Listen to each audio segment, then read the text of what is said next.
And good afternoon, everyone. Thanks so much for joining us for this, our first COVID-19 press briefing of the week. Today, Orange County Mayor Jerry L. Demings will discuss, as he does early in the week, our goals for the week, Orange County's efforts in assisting the state with the vaccination process. The mayor will also give an update on COVID-19 testing, the work of our strike teams, and more. Mayor Buddy Dyer is here also to discuss important initiatives taking place in the city of Orlando, including vaccinations. We are happy to have with us today Dr. Scott Brady, CEO of Advent Health Centricare. Mayor Demings will have more on Dr. Brady in a moment. Dr. Alpino is here from the Florida Department of Health in Orange County to discuss critical details on the vaccination process as well as COVID-19 trending numbers in our area. We begin with Mayor Demings. Mayor?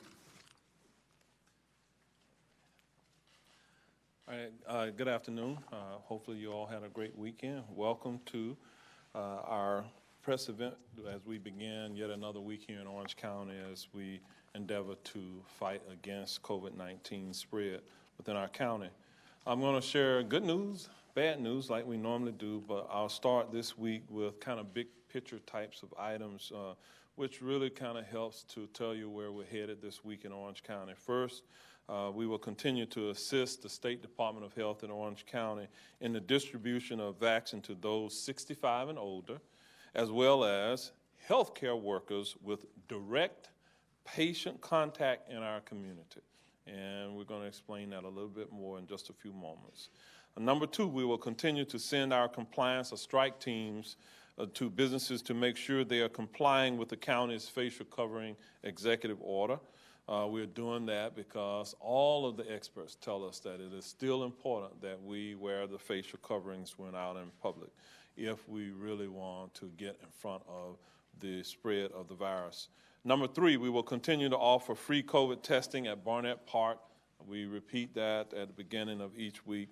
Why do we repeat it? Because people still really do want to know their status. They want to know whether they're positive or negative, especially as they have now seen more family and friends who have become seriously ill or died. Our partnership with the Department of Health in Orange County is at the Orange County Convention Center, which is open 12 hours a day, Monday through Friday. This is where we continue to offer vaccinations and testing. Dr. Pino tells us that over 84,000 residents have received their first dose of vaccine, and nearly 20,000 residents have completed the full two-shot series here within our community. This includes vaccinations given at local hospitals and healthcare centers. While the Department of Health is taking the lead at all adult living facilities and long-term care facilities, Orange County Fire Rescue's paramedics and other paramedics here within the county, inclusive of some municipalities, are assisting with senior living facilities. Paramedics have plans to visit over a half dozen senior living communities this week to give first shots, in some cases, second doses of the vaccine. So far, paramedics have reached over 3,200 seniors by taking the vaccine directly into senior communities. For more information on the vaccine, please go to ocfl.net/vaccine. And now let's talk a little bit about the numbers. Today, there is a reported 99,143, that's not correct. We have 103,649 COVID-19 cases in Orange County. Last week, when we started the week on Monday last week, we had 99,143 cases. So this week, we began this week at this first press conference with 103,649. That indicates about 4,506 new cases in the last week alone. That's bad news. That is an increase of, since Friday, when we had our last press conference, 318 new cases. That includes Saturday and Sunday. The latest figures also show 958 Orange County residents have died from the disease. Dr. Pino can tell you more specific details about those who died. Last week, when we had our first press conference during the week, we started the week off, we had 895 deaths. So in the last week, 63 deaths have occurred in Orange County. If there's any promising news, the 14-day rolling positivity rate is going down. If the trend continues, we should see numbers below 10% sometime next week. That's good news that the trend is going down. Some bad news. Bars and nightclubs are falling behind. Our business compliance or strike teams were out this past Friday checking on 4 local bars and nightclubs to make sure they were in compliance with the facial covering order. Of the 4 establishments, the teams visited, none were in compliance. Patrons were not wearing masks and there was no social distancing. So guess what? We're going to be visiting bars and nightclubs this week. All 4 businesses will be issued citations who were found to be non-compliant. If you care to know the names, the Knights Library, the Knights Pub, and Infinity Night Club, all in East Orange County, and the Tin Roof, which is located on International Drive. Our strike teams report that they have noticed this uptick in crowded venues. So we want them to continue complying with our facial covering order. The consequences are that they face a $300 citation.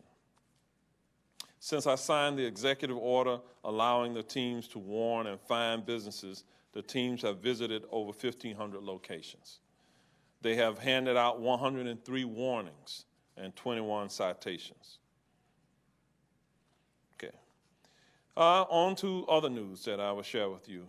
From Friday until Sunday, the Orange County COVID testing site at Barnett had over 3,800 individuals who went there for testing. Orange County Health Services operates the site from 9 a.m. to 5 p.m. 7 days a week. Residents, again, can get either the rapid test or the PCR molecular test through the end of this month. Again, you can get information from ocfl.net/testing for more about the testing location. Now I'm going to turn it over to Mayor Buddy Dyer with additional information, and then I'll come back up and talk about some additional. Thank you, Mayor Demings. Thank you all for being here. To show my confidence to the community and the guidance that our America's leading medical experts, as well as the safety and effectiveness, I received my first dose of COVID-19 vaccine in late December. I think most of you were here for that with Mayor Demings. And I want to share that last week I got my second dose out at the convention center. Had a little soreness in my arm, but no other effect at all. I've heard some people getting their second doses have a little bit of a reaction, but I can tell you that all I had was just a little bit of soreness.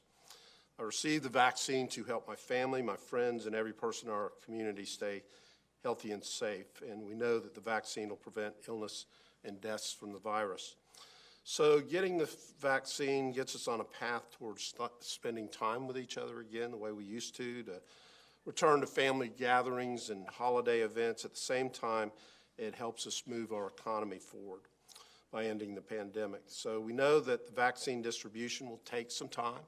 The state of Florida has prioritized residents 65 and older, and I know Mayor Demings is going to talk about additional healthcare workers as well in just a minute.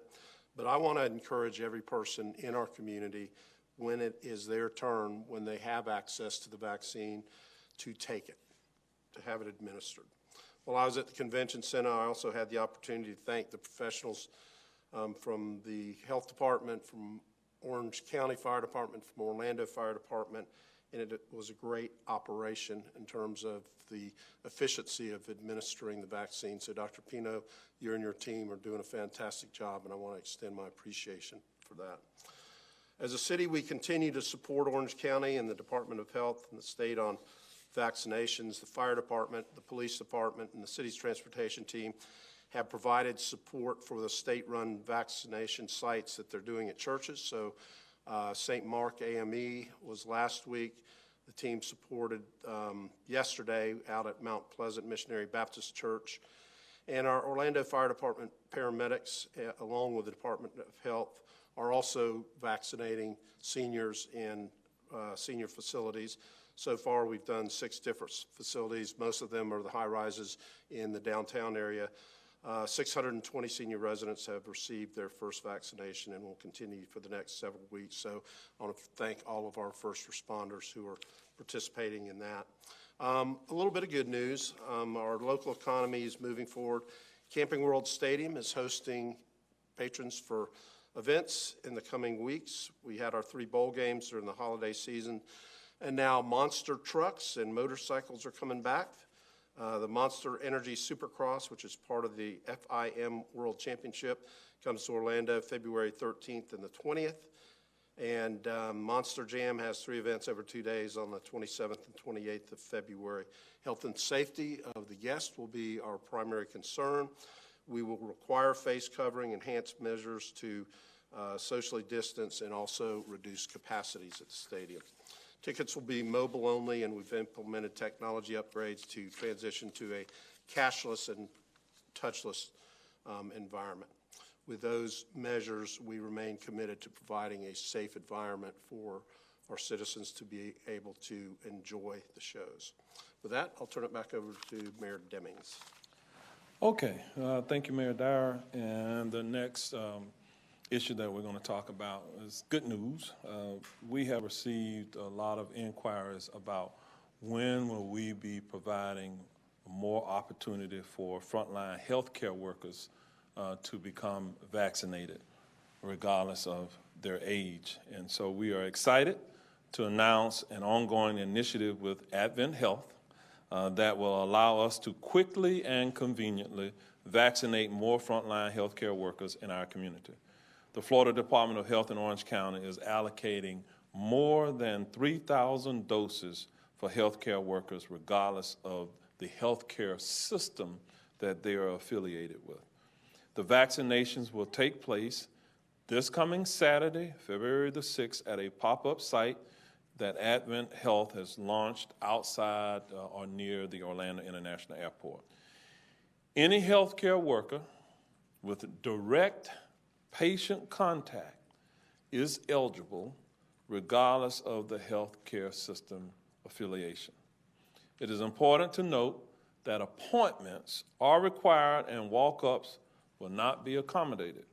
So we ask that you use the sign-up link that is available, and the portal is open right now.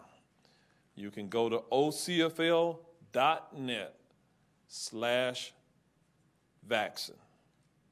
ocfl.net/vaccine for health care workers.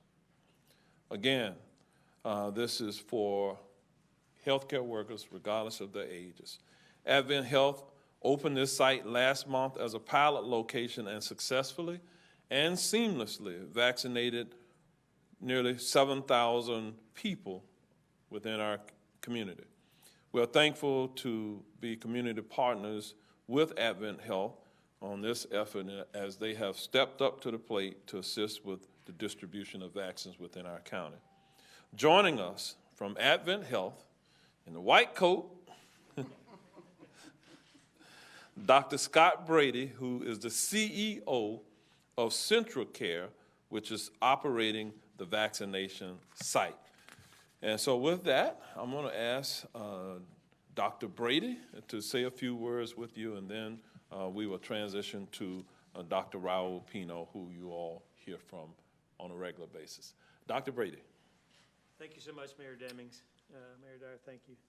It is so exciting to be here. How many months have we, Mayor, been on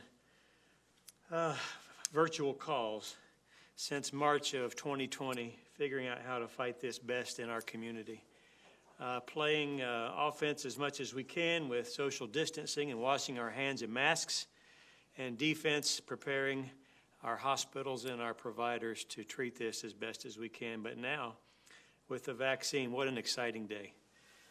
We are so excited at Advent Health to partner with Orange County to vaccinate a very important group of people, that is our healthcare providers.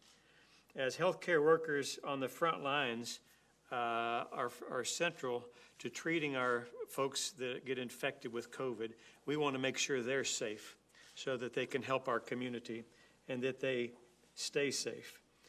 This vaccine is for all healthcare workers in our community, not just Advent healthcare workers. So if you are any healthcare worker and you have direct patient contact, this day is for you. As the mayor said, there is a link to sign up. We have over 3,000 vaccines that will be sign up only. No walk-ins in this, and our event will be Saturday on Tradeport Drive, where we will, from 10 a.m. to 6 p.m. By appointments, be giving out this vaccine. It was 16 years ago that we partnered with Orange County to begin giving mass flu shots to the community. And over those 16 years, we learned together how to give them to 2, 3, 4, 5, 6,000 people at a time. And that has been a blessing so that we can do what we're about to do. All told, Advent Health has vaccinated more than 37,000 people in Central Florida, and we look forward to vaccinating 10 times that when the vaccine is available.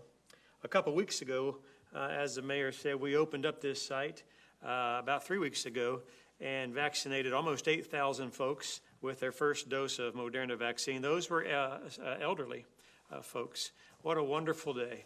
And how thankful folks are to get the vaccine, and how appreciative and how excited we as healthcare workers are to give it to them. That was one of my favorite days in a long time.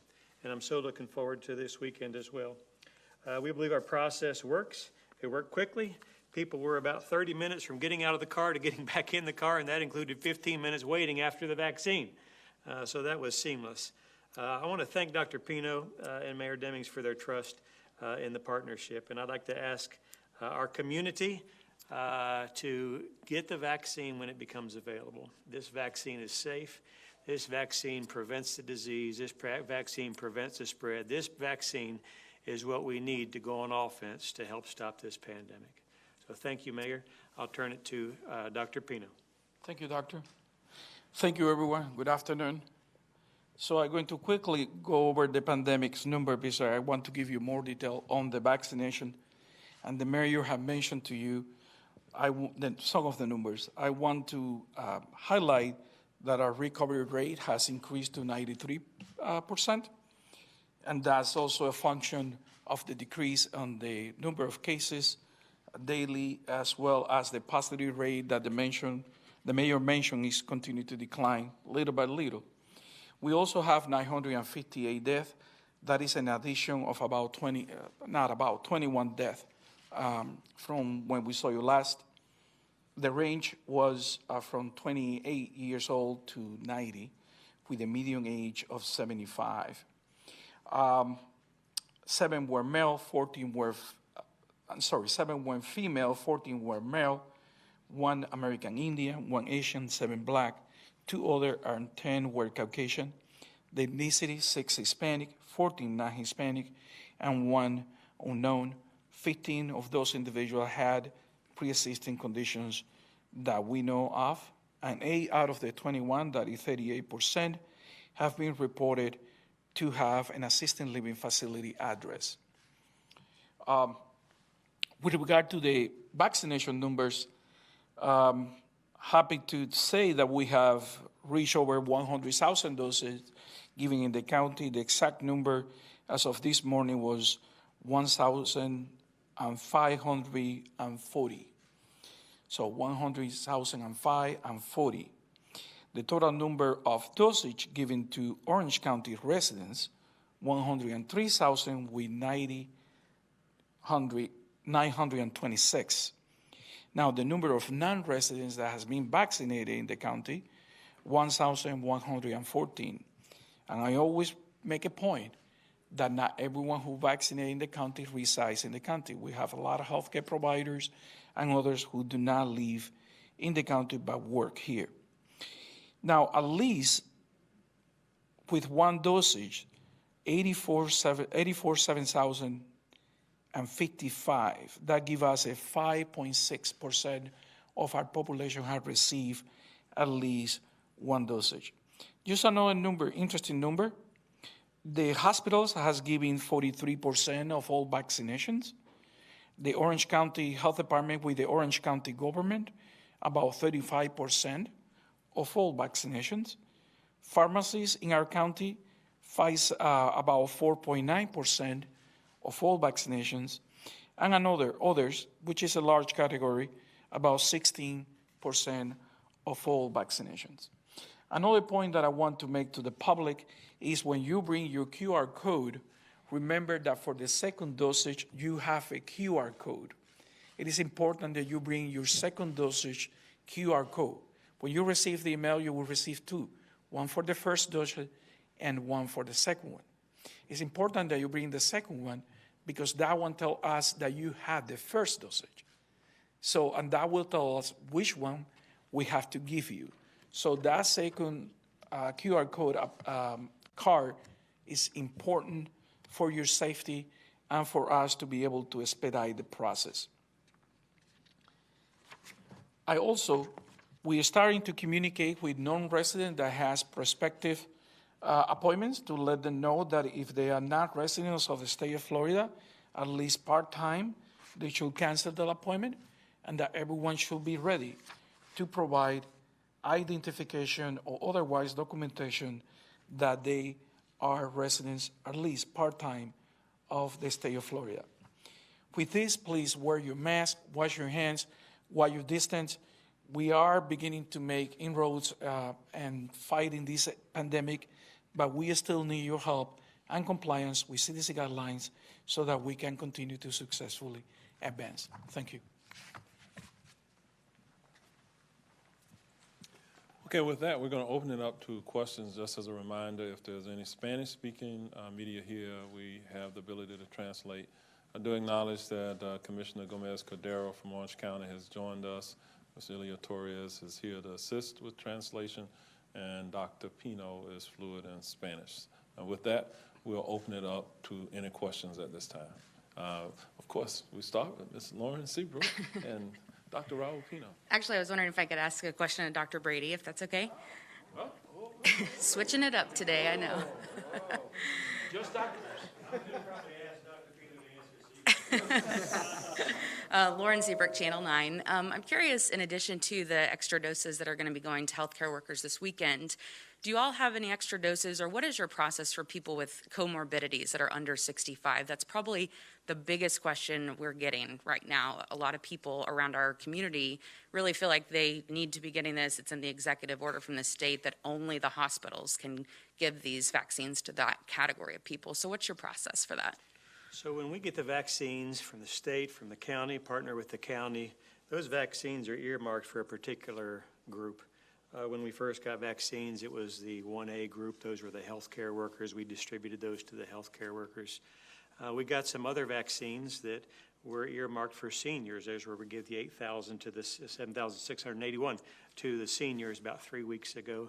We're expecting another shipment from the state, a small shipment, about 500, where we're giving to very, very high-risk folks, transplant patients, things like that. We're going to do that tomorrow.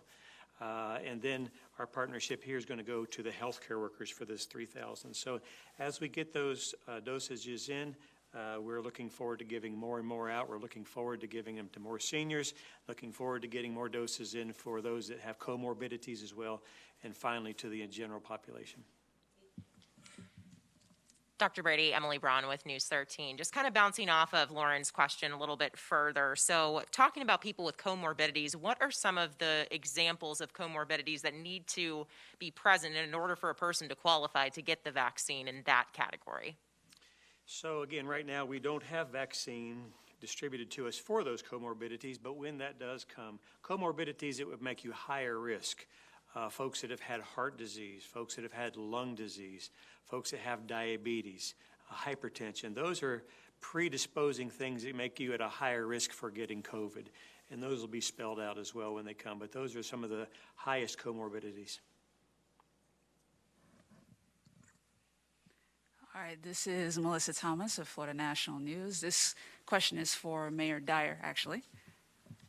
Just wanted to follow up a little bit more in terms of, you made the announcement, of course, that you did get your second vaccine. You mentioned there was a little bit of, kind of soreness at the site of the injection.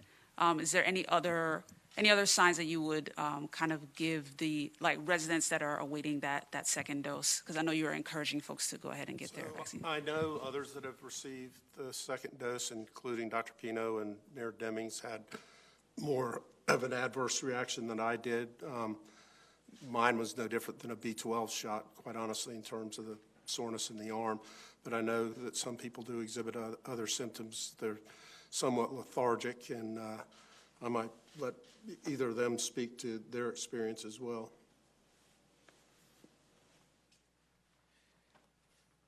So many of the side effects are reported to the state and through the webpage, also through the CDC. What we have seen the most is very mild side effects with regard to, point of injection and some rash in the area.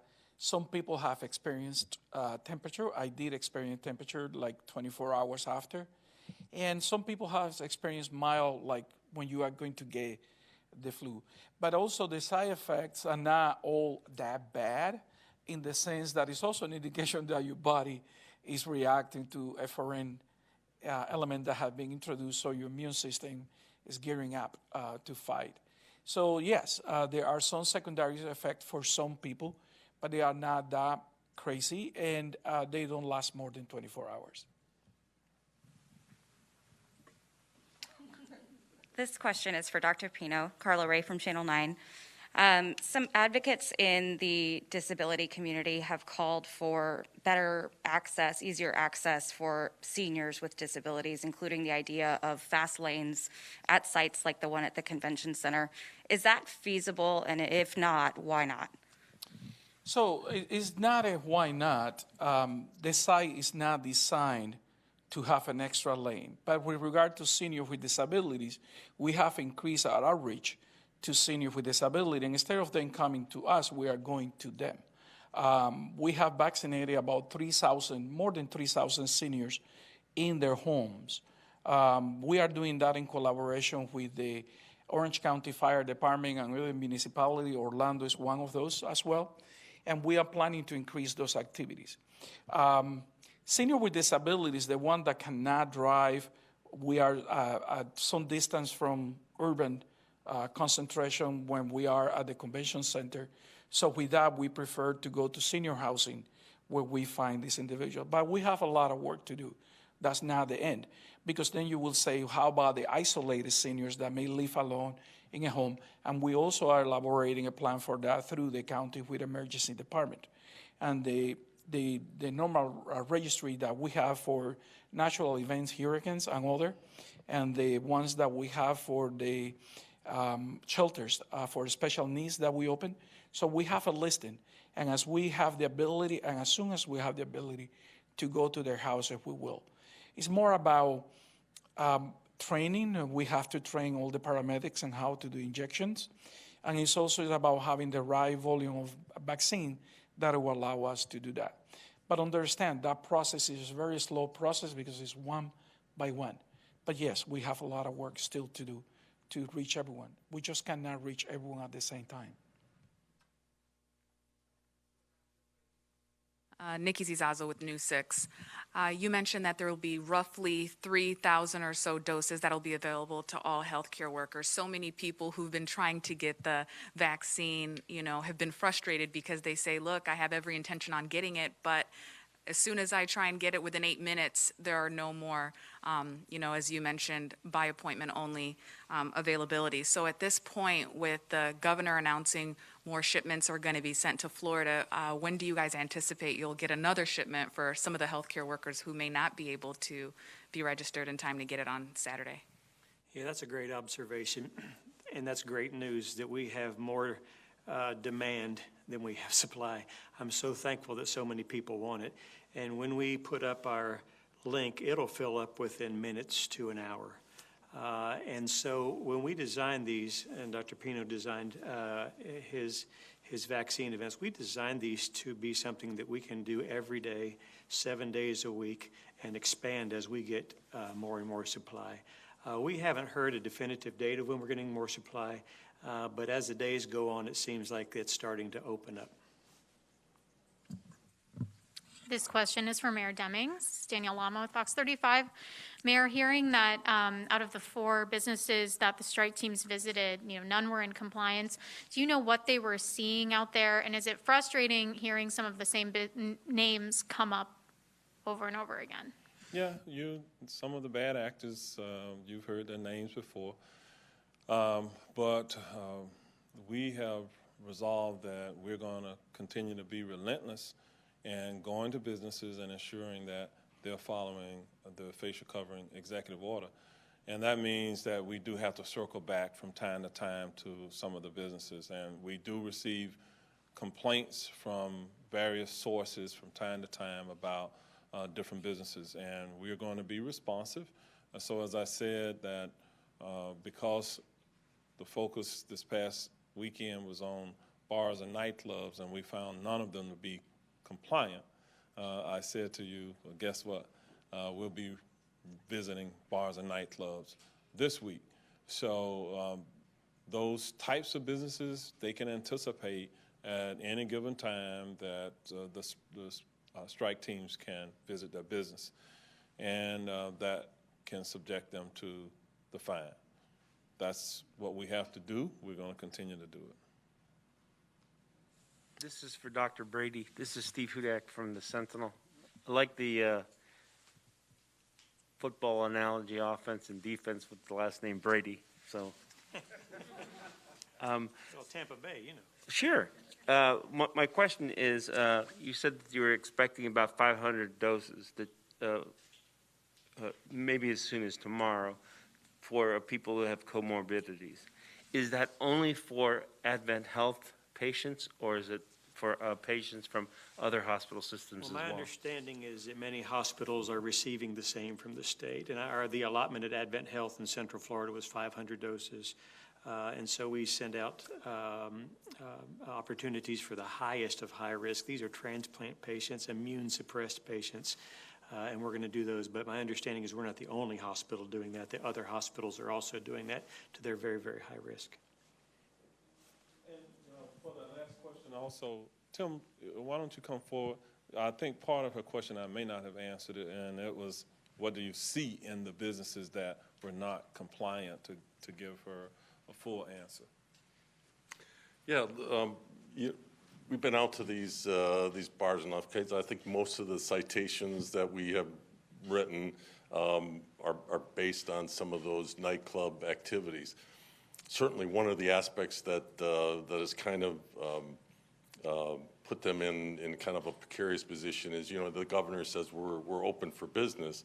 Bars like to have a lot of people in there, so it's tough to keep that social distancing. I think what we're seeing is not only that, but the downfall of just not wearing masks. When you get a lot of people in an enclosed space, not wearing masks, it's a recipe for disaster, and we're trying to avoid and keeping people safe in some form and fashion by keeping that out there and making sure that they social distance if they're in there. Everybody wants to have a good time. We want to make sure everybody has a good time, but we have to be safe.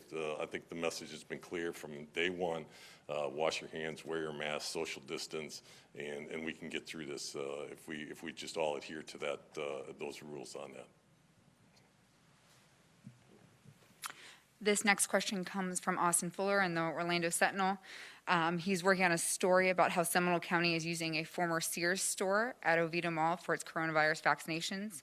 So his question reads, he wanted to check in with Orange County and the Department of Health in Orange County to see if they are considering or would consider using vacant mall space, such as Orlando's Fashion Square or elsewhere, for vaccination sites in the future. We have our eyes in one place, but also no one else has the Orange County Convention Center. Why we would like to go to an empty mall if we have the Orange Convention Center? So.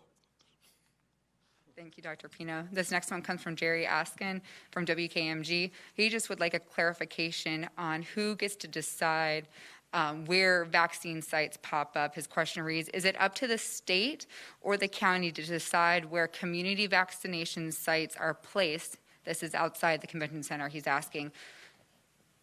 So that's a local decision. We consult with the government here, the local government, with the mayor and his staff. Normally, the mayor will indicate some areas, but it's all based on data.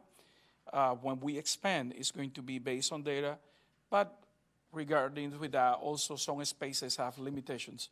So it all depends what you want to do. But we know right now that we should try to establish some type of site in the Pine Hill areas. We would like to reach more of the Afro-American population in that area. We also know that we have to do a better job at the east part of the county if we want to reach large number of Latinos. So we are watching the data, and it's truly amazing how to see that, the issue that we are having. Remember at the beginning of these, your question was about hesitance and who is going to get the vaccine. Do you think people are going to get it?